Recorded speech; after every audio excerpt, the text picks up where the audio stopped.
What is going on with American politics? Y'all know how I'm a registered voter? That's very cutesy, very demure. Are all these memes just for fun and maybe a distraction? And I said, well, how hard can it be? Boys do it. Or do they actually signify real political engagement of young voters? And will they make an impact on the election results? I don't know, these edits are doing it for me. They're doing it for me. With 2/3 of Gen Z getting their news from social media, what could this mean for the future of political engagement? These are weird. These are weird people. These are weird. So who are the people spending their free time dancing in their bedrooms, editing beats and making fan videos for political candidates? And well, why are they doing it? 5, 6, 7, 8. C-O-C-O-N-U-T. You think you fell out a tree. I did not consider myself a political person, but I feel like after this video, I've kind of been thrown into it because of, Kamala's impact. That's kind of how you can appeal to a younger generation, is if you're naturally funny. So this is really who Donald Trump chose as his running mate? I'm a never Trump guy. I never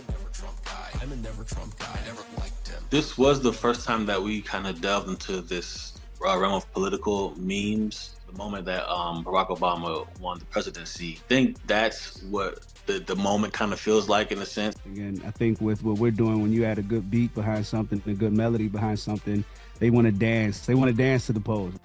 You exist in the context of all in which you live and what came before you. Look what you made me do. Like, yes, I'm American. I'm proud to be an American. I'm proud to be here in this country. But I feel like sometimes, especially as a woman in America, I don't feel like I'm represented. Definitely living in a conservative state, I have never really been too vocal about it outside of online presences. The memes and the sounds online gave me a way that I can do it because I never felt educated enough to talk about politics, just straight up talk about politics online.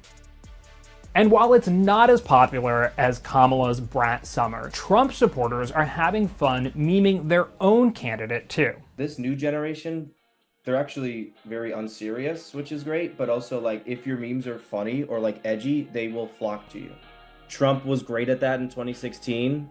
I think it's the inverse now. It's like looking on social, I'm like, who's smiling more right now? Who feels like the momentum is there? I'm like, it's them. Memes are clearly engaging young voters, but the question remains, is any of this actually going to make a difference in the election?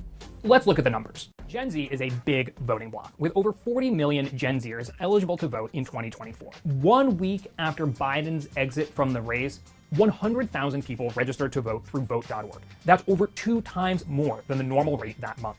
85% of those voters were Gen Z or millennials, including more registrations of 18-year-old voters at this point in the presidential cycle than any other election. Also, since Biden dropped out, Harris's favorability has increased by 20 percentage points amongst 18 to 34-year-olds. An August 2024 poll showed that for 18 to 29-year-olds in battleground states, Harris is favored over Donald Trump by 32 percentage points.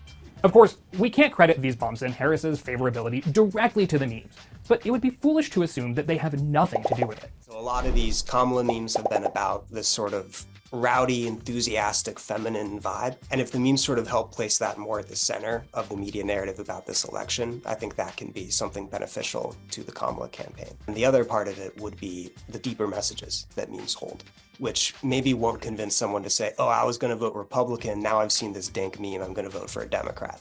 But maybe after you see 1,000, your worldview might shift in a way that kind of shifts your values. Even if Brat Summer starts to wind down for Harris, Gen Z-led voter advocacy groups like Voters of Tomorrow say the online enthusiasm has already made lasting impacts on the election. The engagement isn't staying online.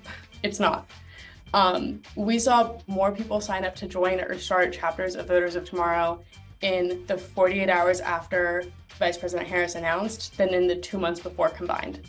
The power of the meme is a collective one, a playful one, an invitation to join the conversation and see that through the power of humor and your phone, you can reach the eyes of some of the most powerful people in the world. The more we're talking about memes, the less we're talking about policy. But what people really want long-term is solutions for the problems they're facing in their lives. So I think the ultimate test of whether this meme marketing campaign succeeds is going to be whether it's reflected in policies that sort of live up to that promise of listening to Gen Z.